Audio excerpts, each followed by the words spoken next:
உலகெங்கிலும் இருக்கும் பிளே தமிழ் நேயர்கள் அனைவருக்கும் வணக்கம். நான் உங்கள் ராம்ஜி. ஆடி மாத பலன்கள். ஆடி போய் ஆவணி வந்தா டாப்ல வரும் அப்படின்னா யாருக்கெல்லாம் ஆடி மாசம் நல்லா இருப்பீங்க? ஸோ எந்தெந்த ராசிக்காரர்கள்லாம் குபேர சம்பத்துகளை பெற போறீங்க, யாரெல்லாம் வெளிநாடு போக போறீங்க, யாருக்கெல்லாம் பெரும் செல்வம் வந்து சேரப்போகிறது, வேலை கிடைக்க போகுதுங்கிறத ராசி ரீதியாக நாம் பார்த்து விடலாம். பொதுவாகவே நண்பர்களே, இந்த ஆடி மாதம் என்பது ஒரு நோட்டடான மாதம். காரணம் என்ன அப்படின்னா, தேவர்களுடைய தட்சநாயனம் முடிந்து உத்தராயணம் தொடங்குவது இந்த மாதம் தான். இப்போது இந்த ஆடி மாதத்தில் நமக்கு நிறைய தெரியும். Aadi Amavasai is very famous. இந்த மாதத்திலே இந்த செவ்வாய் பகவான் பார்த்தீங்கன்னா மிதுனத்தில் இருக்கிறார். அடுத்ததாக சூரியனும் குருவுமாக சேர்ந்து கடகத்தில் இருக்கிறார்கள். புதன் சிம்மத்தில் இருக்கிறார். அப்படி வரிசையை நகர்ந்து வந்து சுக்கிரன் கன்னிக்கு போய்டுறார். இப்போ என்னென்னா, கொஞ்ச நாள் கழித்து, அதாவது ஒரு ஆகஸ்ட் மாதம் செகண்ட் வீக் வாக்கில் என்ன ஆயிடுதுன்னா, இந்த ஜூலை 17 தொடங்குகின்ற ஆடி மாதம் அடுத்ததாக ஆகஸ்ட் 17 வரை நடக்கிறது. இதில் ஆகஸ்ட் மாதத்தினுடைய 10 தேதிக்கு அப்புறம்லாம் என்ன ஆயிடுதுன்னா, சுக்கிர பகவான் கன்னியில் நீச்சமாயிடுறாரு. இந்த பக்கம் சிம்மத்திலே சூரியன் ஆட்சி பெற்று புதனோடு சேர்ந்து புதாதித்ய யோகம் பெறுகிறார். இந்த பக்கம் என்னடானா செவ்வாய் பகவான் மிதுனத்தில் இருக்கிறார். இது எல்லாத்தோட சூப்பரான முத்தாய்ப்பான விஷயம், ஜூலை மாதம் 27ஆம் தேதி சனி பகவான் வக்கரம் அடைகிறார். சனி கொடுத்தால் எவர் தடுப்பார்? சனி கொடுத்தா தடுக்க யாராவது இருக்காங்களா? யாரும் கிடையாது. சனி பகவான் இஸ் அல்டிமேட் டன். காரணம் என்ன? அவர் ஒன்றும் பண்ண முடியாது. ஏன்னா அவர் அதனால தாங்க அவர் சனி. அது ஜூலை மாதம் 27ஆம் தேதி ஹீஸ் வெரி ஒரு ஃபாஸ்ட் ஃபார்வர்டு மோஷனில் எல்லாருக்கும் ஹெல்ப் பண்ணுறாரு. ஸோ அப்போ அருட்கடாட்சத்தை அள்ளி வழங்குகிறார் ஜூலை 27. யாருக்கெல்லாம் 7 சனி, அஷ்டம சனி, அர்த்தாஷ்டம சனி, கண்டக Shani, all problem clear. Shani பகவான் will become a good god. அப்போ அது வரைக்கும் என்ன ஆகுது, உங்களுக்கு ப்ராப்ளமேட்டிக் காடாக இருந்த சனி பகவான் இனிமே மங்கள சனியாக மாறுகிறார். அதே மாதிரி சனி பகவான் அப்படியே குருவினுடைய பார்வைப்படும் பொழுது என்ன ஆகுது, குரு பார்வைப்பட்டுகின்ற சனி பகவான் குருவால் மங்கள சனியாக மாறுகிறார். இதெல்லாம் நடக்க போகிறது. ஸோ ஜூலை மாதம் முடிந்து இந்த ஆகஸ்ட் மாதத்திற்குள் இந்த ஆடி மாதத்தில் இத்தனை சிறப்புகள் இருப்பது ஒரு பெரிய விஷயம். இதில் ஒரு முத்தாய்ப்பான விஷயம் என்ன, காலபுருஷனுக்கு 1-8 குடைய செவ்வாய் பகவான் 3ஆம் இடத்திலே மறைவது விபரீத ராஜயோகத்தை தருகிறது. விபரீத ராஜயோகம்னா என்ன பண்ணலாம் அப்படின்னா, இந்த விபரீத ராஜயோகம் என்பது வாழ்க்கையில் பூமி லாபங்களை உண்டாக்கக்கூடியது. ஏன்னா செவ்வாய்னா பூமிகாரகன். இப்போ பூமி லாபங்களை உண்டாக்கக்கூடியதாக இருக்கிறது. இது கோர்ட்டு, கேஸு, வழக்கு, வம்பு, போலீஸு பிரச்சனை, கட்ட பஞ்சாயத்து, ஆல் ப்ராப்ளம் கிளியர் அப்படிங்கிறதெல்லாம் இனிமேல் உங்கள் வாழ்க்கையில் நடக்கப் போவதே இல்லை. சூரியனும் ஆதித்யனும் புதனும் புதாதித்ய யோகம் என்பது பெரும் புகழையும் அறிவையும் பணச்சிறுவையும் தரக்கூடியதாக இருக்கும்.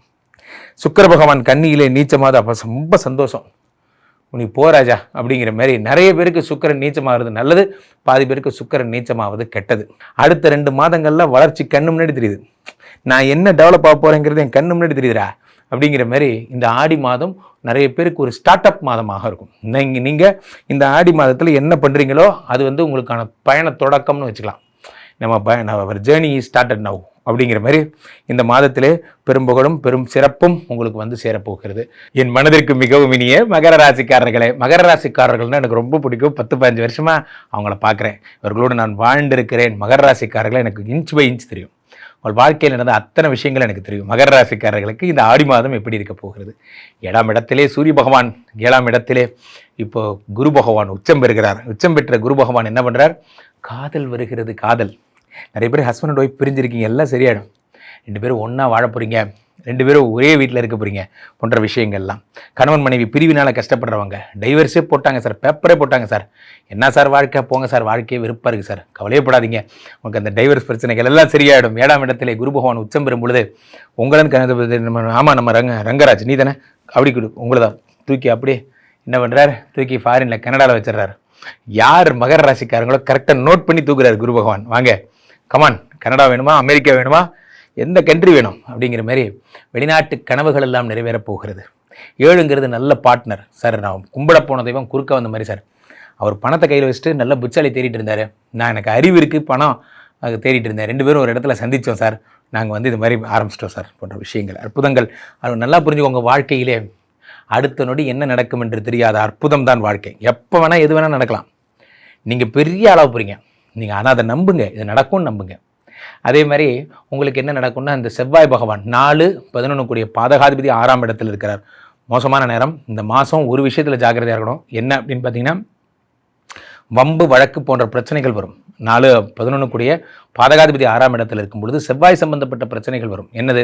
போலீஸு, கேஸு, கோர்ட்டு, எஃப்ஐஆர் இது போன்ற விஷயம் காதிலே கேட்கக்கூடாது. இதெல்லாம் காதிலே விடக்கூடாது. நீங்கள் அரசு சம்மந்தப்பட்ட விஷயம் ரொம்ப கண்ணியமானவராக இதெல்லாம் இன்வால்வே ஆகாமல் இருக்கணும். யார் மேலேயும் நம்மளும் கேஸ் போடக்கூடாது, யாரும் நம்ம மேலேயும் கேஸ் போடக்கூடாது. அந்த மாதிரி விஷயங்கள்லாம் ஜாக்கிரதையாக இருங்க. அடித்தடி பிரச்சனை அது பக்கத்துலாம் போகவே கூடாது. இப்போ 4 கூடிய செவ்வாய் பகவான் 6ஆம் இடத்தில் இருக்கும் பொழுது உங்களை தேடி வரும் வம்பு.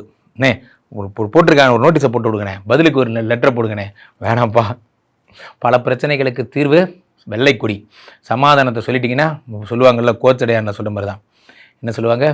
உங்களுக்கு எதிரிகளை தீர்க்க எத்தனையோ வழிகள் உண்டு. முதல் வழி மன்னிப்பு. மன்னிச்சிட்டிங்கன்னா இந்த பிரச்சனையே கிடையாது. 6ஆம் இடத்துல யார் இருக்கா? செவ்வாய் பகவான். அடுத்ததாக முக்கியமான விஷயமே 8 கூடிய சூரிய பகவான் ஆட்சி பெறுகிறார். அதுதான் கொஞ்சம் ப்ராப்ளம். அப்பா கூட கிளாஷ் வர்றதுக்கு வாய்ப்புகள் ரொம்ப அதிகம். மகர ராசிக்காரர்களுக்கு 8 கூடிய ஆட்சி வரும்போது பிளட்ஜ் பண்ணுறதுக்குன்னே தோணும். எதை பார்த்தாலும் இப்போ ஒரு பிரச்சனை நம்ம கையில் பார்த்தீங்கன்னா, ஒரு லேண்டு வாங்குற வரைக்கும் நமக்கு இந்த மாதிரி தோணாது. லேண்டு வாங்கணும்னு தோணும். அதுக்காக கஷ்டப்பட்டு சேர்த்து வச்சுருப்பீங்க. சேர்த்து வச்சு லேண்டை வாங்கிட்டீங்க. வாங்கின நாள்லேருந்து இன்றைக்கி வரைக்கும் உங்களுக்கு ஒரு மளிகை சாமானுக்கு காசு இல்லைனா கூட லேண்டு பத்திரத்தை வச்சிடலாமா, அனுமானம் வச்சிடலாமா, எது நடந்தாலும் நம்ம என்னெல்லாம் எங்கே போவோம், அந்த பத்திரத்தை வச்சிடலானே தோணும். அந்த பத்திரம் என்ன பாவங்க பண்ணிச்சு?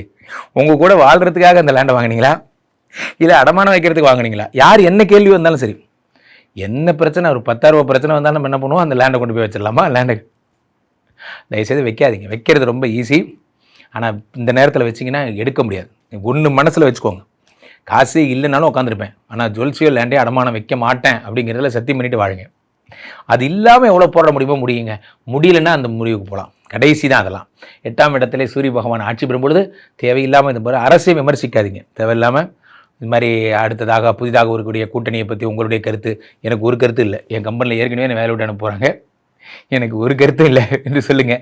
எல்லாத்துக்கும் கருத்து சொல்லணும்னு எந்த அவசியமும் கிடையாது. நம்ம எதையாவது ஒன்று பண்ணி ஏதாவது ஒன்று ஆயிரப்போகுது. ராசிநாதன் 3ஆம் இடத்துல வக்கரம் பெறுகிறார். அது சகாய சனி என்று பெயர். அவர் வக்கரம் பெறும் பொழுது என்ன ஆகுனா, உடம்பு தெம்பாவது. 2 கூடிய சனி வேற வக்கரம் பெறும் பொழுது பண வரவு வருகிறது. நல்லா தெளிவாக சொல்ல பாருங்க. பணம் வரும், ஃபாரின் போகிறீங்க, குடும்பத்தோட சந்தோஷமாக இருக்க போகிறீங்க, கடன்கள் அடையுது, எல்லாம் நல்லா இருக்குது.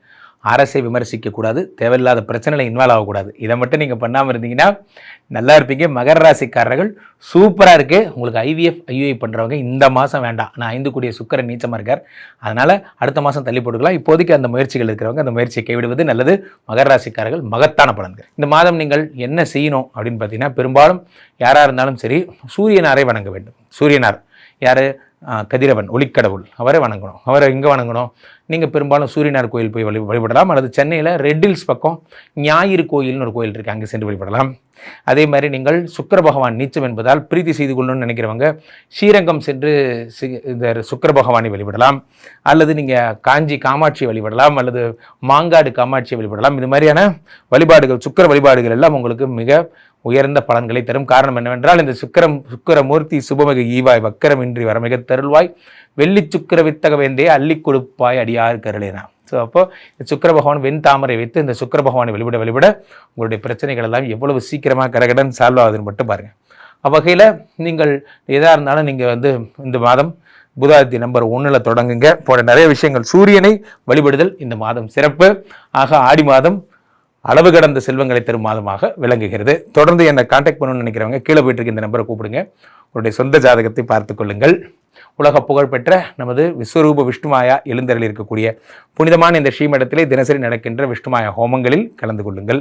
ராம்ஜி சுவாமிகளிடம் என்னுடைய இன்ஸ்டா ஐடியா ஃபாலோ பண்ணிக்கோங்க. ஒரு முறை ஸ்ரீமடம் வந்தால் உங்கள் வாழ்க்கையில் எல்லா பிரச்சனைகளும் சரியாகிவிடும். மீண்டும் ஒரு நல்ல பதிவில் சந்திப்போம். நன்றி, வணக்கம்.